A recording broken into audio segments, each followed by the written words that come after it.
ఓం సాయిరామ్ సమర్థ సద్గురు సాయినాథ్ మహారాజ్ కీ జై. మన సాయి బిడ్డలందరికీ నమస్కారం ఫ్రెండ్స్. ఎలా ఉన్నారండి? ఏం చేస్తున్నారు? అందరూ బాగున్నారు కదా? మన సాయినాథుని దయ వల్ల అందరూ బాగున్నారని, బాగుండాలని మనస్ఫూర్తిగా బాబావారిని కోరుకుంటూ ఈరోజు అందరూ కూడా చక్కగా బాబావారి గుడికి వెళ్ళి బాబావారి ఆశీస్సులు తీసుకున్నారు అని అనుకుంటూ ఉన్నాను.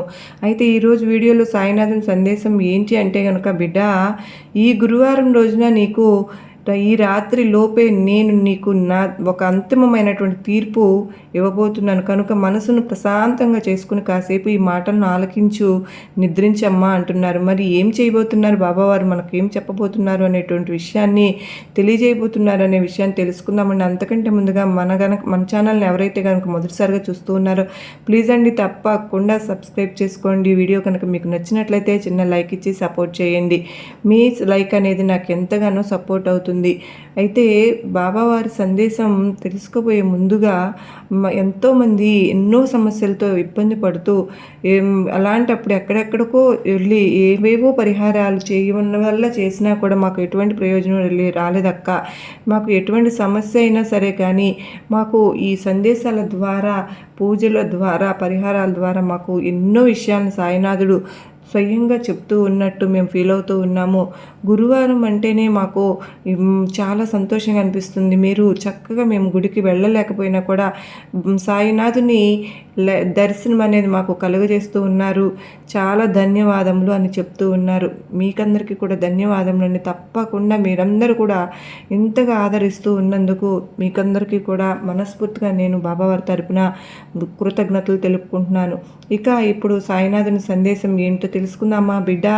నీకోసం నేను ఇస్తున్నటువంటి ఈ అంతిమ తీర్పును నిజంగా నీ జీవితానికి సంబంధించినటువంటి ఒక విషయంగా నువ్వు స్వీకరించి ఈరోజు ఈ సందేశంలో ఉన్నటువంటి అర్థాన్ని తెలుసుకుని ఇక నుండి అయినా నీ మనసును నిర్మలంగా ఉంచుకోవడానికి ప్రయత్నించమ్మా.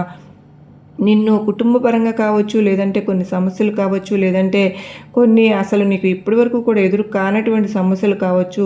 ఇప్పటి వరకు చిన్నప్పటి నుండి నువ్వు ఎన్నో కష్టాలను, సమస్యలను అనుభవించి కూడా మరలా నాకు ఏమిటి బాబా ఈ పరిస్థితి, ఒక సమస్య పోయిన తర్వాత మరొక సమస్య, ఎప్పుడు కూడా నేను ఇలా సమస్యలతో బాధపడుతూ ఉంటే నీకు ఇష్టమా తండ్రి?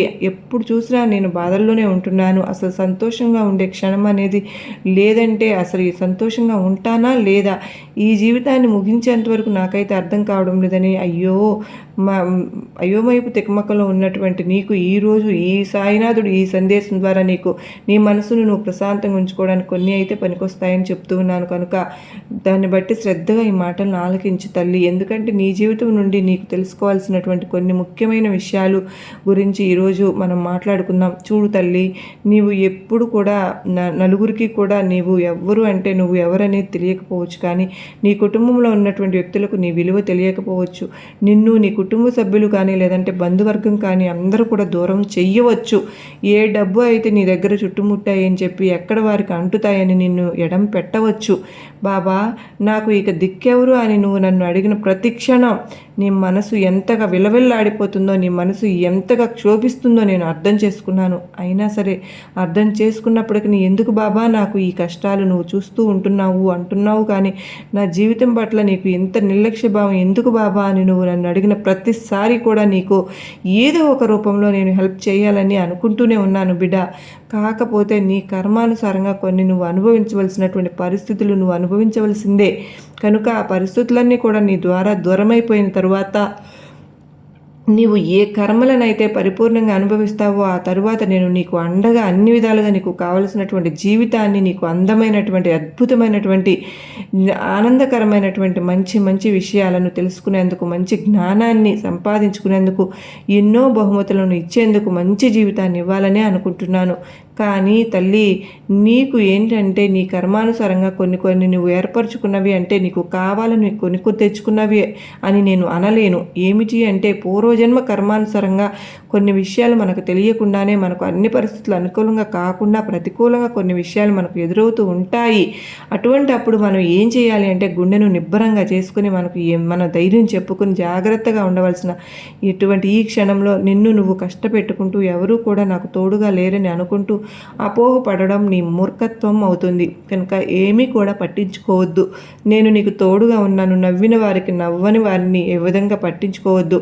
ఎవరి గురించి ఆలోచించవద్దు. నా జీవితం ఇంతే అని నెగిటివ్ ఆలోచనలు అసలు చేయవద్దు. చూస్తూ ఉండు నీ జీవితం ఏ విధంగా మారుతుందో, నా అంతిమ తీర్పుని ఏ విధంగా పాటిస్తూ నువ్వు మంచి దారిలో ఏ విధంగా నడుస్తూ ముందు ముందు రోజుల్లో నీ జీవితాన్ని చూసి నువ్వే ఆశ్చర్యపడకపోతే, బాబా ఏమిటిది నువ్వు చెప్పింది ఇదేనా అని నువ్వు మరలా తిరిగి నన్ను అడగకపోతే, ఇదే రోజున నన్ను నువ్వు తిరిగి ప్రశ్నించు బిడ్డా. కాబట్టి కొద్ది రోజులు కాస్త నువ్వు కానటువంటి రోజుల్లో నీవు కాస్త ఓపికతో శ్రద్ధ సబూరితో ఉండటం నీకే మంచిది. మరి ఈ రోజున ఈ మన సాయినాథుడు నీకు ఎంతో అనుగ్రహాన్ని ఆశీర్వాదాలని ఇస్తున్నాను బిడ్డ అని చెప్పి బాబావారు చెప్తూ ఉన్నారు. అవునండి, బాబావారు ఎప్పుడు కూడా మనకి ఏది చెప్పినా కూడా మన జీవితాల్లో మనకు ఉపయోగపడే విధంగానే ఉంటుంది. సాయినాథుడు ఎప్పుడూ మన చెయ్యిని విడిచిపెట్టడు ఫ్రెండ్స్. కష్టాలు వస్తూ ఉంటాయి, పోతూ ఉంటాయి, కానీ మనం ఎప్పుడు కూడా బాబావారిని మరువవద్దు. బాబా నామస్మరణ మానవద్దు. ఈ గురువారం రోజున నేను మీ అందరినీ కూడా కోరుకుంటున్నాను, ప్రతి ఒక్కరికి కూడా సాయినాథుని బ్లెస్సింగ్స్ అనేవి ఖచ్చితంగా మనందరికీ ఉన్నాయండి. అయితే ఈ సందేశం ద్వారా మనకు ఏమని సాయినాథుడు తెలియజేశారో మనందరం తెలుసుకున్నాం కదా ఫ్రెండ్స్. మరి సాయినాథుడు ఇచ్చేటటువంటి సందేశంలో ప్రతి ఒక్కరికి కూడా రిలేటెడ్గా ఏదో ఒక సమస్యలు తగినటువంటి విధంగా ఉంటుంది. మరి ఈ రోజున సాయినాథుడు ఇచ్చినటువంటి సందేశం మీ అందరికీ కూడా నచ్చింది అని అనుకుంటున్నాను. గొప్ప నమ్మకాన్ని, ధైర్యాన్ని కలిగించిందని కూడా అనుకుంటున్నాను. నచ్చినట్లయితే మరికొంతమందికి షేర్ చేయండి. మరో చక్కని సాయినాథుని సందేశంతో కలుసుకుందామండి. అంతవరకు అందరికీ నమస్కారం ఫ్రెండ్స్. అందరూ కూడా సంతోషంగా, ఆరోగ్యంగా, అష్టైశ్వర్యాలతో ఉండాలి అని చెప్పి ఈ గురువారం రోజున నేను కూడా మరొక్కసారి సాయినాథుని కోరుకుంటూ, ఎప్పుడూ కూడా బాబావారు కరుణా కటాక్షం మనందరిపైన నిండుగా మెండుగా ఉండాలని మనస్ఫూర్తిగా బాబావారిని వేడుకుంటూ మరో చక్కని సాయినాథుని సందేశంతో కలుసుకుందాం. అంతవరకు నమస్కారం ఫ్రెండ్స్. ఓం సాయిరాం. సర్వేజన సుఖినో భవంతు. లోకా సమస్త సుఖినో భవంతు.